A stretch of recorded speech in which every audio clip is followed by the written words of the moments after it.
So I think that's a good spot to end there. We're running a little bit long. So quickly, let's do our way too early finals predictions. Now, Jeff, let's lead it off. Okay. So I'm gonna give the listeners a couple odds first before I give my Oh. picks. So we got Utah Jazz and the Warriors sitting at plus 2,000, right? You got the Bucks at plus 800. You got the Lakers at a plus 450, and you have the Brooklyn Nets sitting on top at a plus 225. Sheesh. I'm going to give you me personally, unbiased, just looking around the league, what I think is going to go on and how it's going to go pick. And then I'm going to give you my better pick. That's just a fun pick, right? Okay. So, based off of the landscape of the NBA currently, what it looks like and where we're at right now, I am a Nets fan, but I believe that this is the year that they take it home. I truly believe it because, and it's there's the biggest asterisk with this team is health, right? But if these guys find a way to get to the playoffs relatively healthy and intact, with the options of potentially just based off of the type of front office they have and the guy that they have at GM, if they need some tweaks around the mid-season, Sean Marks has shown that if given $2, he could make $4 out of it, right? So I have the belief that if he needs to fill in a role player in that time, he will find that way. The Going through what the East looks like, I think they could fare very well. Obviously, come against that roadblock once again against the Bucks. But if they find a way to get that number one seed and the Bucks are sitting at two, I think the Nets don't have as much to worry about until that conference finals, and then gives them more leeway to getting into the finals. And then matching up against the Lakers, potentially who I think that would come out of the West. There's a lot of teams that I like out West, but I still think you cannot go against what LeBron James is as a competitor, as a player who he is, still being a top five, and you could put him wherever you want to put him in that top five, but he's still a top five player in this league. Paired with Anthony Davis, you bring in Russell Westbrook on that team. They've retooled their bench. Granted, some of those guys will have to figure out, but Carmelo still got legs on him. That team, I think, is coming out of the West. But when you put them in a 7 game series, I think it's going to be the series that we finally get to see um, KD take it to a level where he is respected to be thought of as that number one guy right now, and that it will be unequivocally true after that series. So that's my pick. My just landscape Yeah. wise, looking at everything, how it would be, but betting wise, to get the bang out of your buck, I like the Warriors. I love the Warriors at a plus 1,200 because you just don't know with this team. This team just has that type of they have that energy where like it always seems like it's what if this happened, or what if they had that happening this way. And a lot of the times with their what ifs, they actually happen for them. so Yeah. so it keeps them, you keep that in mind and you think about that with that team. You bring Clay back, you have that youth that we were talking about in the first Hmm. episode with Moses Moody. By season's end, he's going to be looking like a grizzled veteran, learning from Clay, learning from Yeah. Draymond. James Wiseman coming back. I have a lot of reasons to feel confident or excited for what they're going to do this year, and I think that they should be on the top. They should be in the conversation of the top of the West again this year. Yeah. So for my side, I agree with you 100% on the Nets part. I think I don't know if it's even talked about enough of how good of an offseason that the Nets had.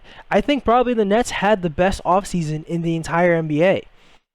Think about it. They came into last season where like you have the three stars, and then you have like Blake Griffin, and then Jeff Green, and then once you lose any of those three stars, as we saw, you lost Kyrie and Harden. You guys are still great with KD, but you're really lacking for the rest of your team. You couldn't give KD any rest. You couldn't do any of these things, and then you had to also play Harden out there, even though he was not 100%. Looking at it this year, the Nets are probably one of the deeper teams in the NBA, and they still have those three stars. And like all these guys, they got LaMarcus Aldridge back, Paul Millsap. You got what's his face from Australia, your point guard, Patty Mills. Patty Mills. You got Patty Mills on there. You just drafted Cam Thomas. Like, as much as I want to even say like the Bucks could be there, if healthy, I think it's kind of a no-brainer. Nets are making to the finals, so I think that's the safest pick. But then on the other side, you mentioned the Lakers. So I actually did not go with the Lakers because, like, so Oh, wow. yeah, so you have the Lakers. We all know the names, but I don't think these aren't like the same names that like the Nets have. So what the Nets have, a lot of these bigger names like Blake Griffin and LaMarcus Aldridge, these guys, you're not gonna see them as much of the bigger names that you see on the Lakers. You're gonna see Westbrook be getting a lot more minutes. Westbrook, I don't even love the fit of Westbrook with LeBron and Anthony Davis. I don't really love that. Carmelo's gonna be getting a lot of minutes. Like you have they all the guys that they signed, like Dwight Howard and all this. Like these guys aren't the ones you want to be playing a lot of minutes. And although they have a lot of big names, these guys are generally out of their prime. So I don't think that the Lakers are going to make it. Now, both of these teams do have injury problems, but like I was saying, at least the Nets have some more depth now than last year, so they can handle it better. The Lakers, a lot of your depth is also a bunch of old guys and stuff like that. So I'm not too high on them, or I'm not as high as everyone else. I know they're going to be a great team. I know they're going to be really good. They're going to be probably in the Western Conference Finals. But my team is the team that you mentioned, the Warriors, for every reason that you mentioned. All right, so you got the biggest reason why too. Klay Thompson's going to be there this year. Now he's probably going to come in the second half or the later half, maybe closer to Christmas, or I think that's what he said. But Steph Curry's been his game doesn't really matter that he's getting older. It actually helps him out because he's getting even more shooting reps. I can only imagine how many shooting reps Steph Curry has gotten. But now you have Klay Thompson coming back. Like you're saying, all the rookies. You got Kuminga coming off your bench too, if you wanna. Andrew Wiggins is still great. A second year James Wiseman. I think having more of these tools is going to help and even elevate Draymond Green, hopefully back to a similar level to where he was a couple years ago. You're bringing back Iguodala. I'm sure that's going to be a huge presence for the rookies. I think what the Lakers did, in my opinion, is bring the biggest names, the best names that you hear. They're like, let's get them to our team. What I think the Warriors did is they have the best working unit. They have their game plan. We know the shooters. You have your defenders. You have all this. You have the pieces, and you know they all fit. The Lakers, we have to still see. Maybe I'm gonna look stupid after this, but my pick is Warriors Nets for the finals. All right. And do you have a winner? Probably the Nets. I'd say the Nets. All right, Yep. perfect. I got the same thing. Yep. But I will say this as well to add on to this conversation piece. I love that you picked the Warriors there. Mm-hmm. But my I have had conversations offline, and I think I had conversation with you offline about this.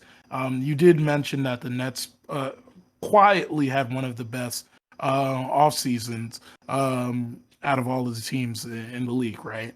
Um, I've been looking at and comparing because everyone's gonna pit the Yeah. Nets against the Lakers at this moment, right?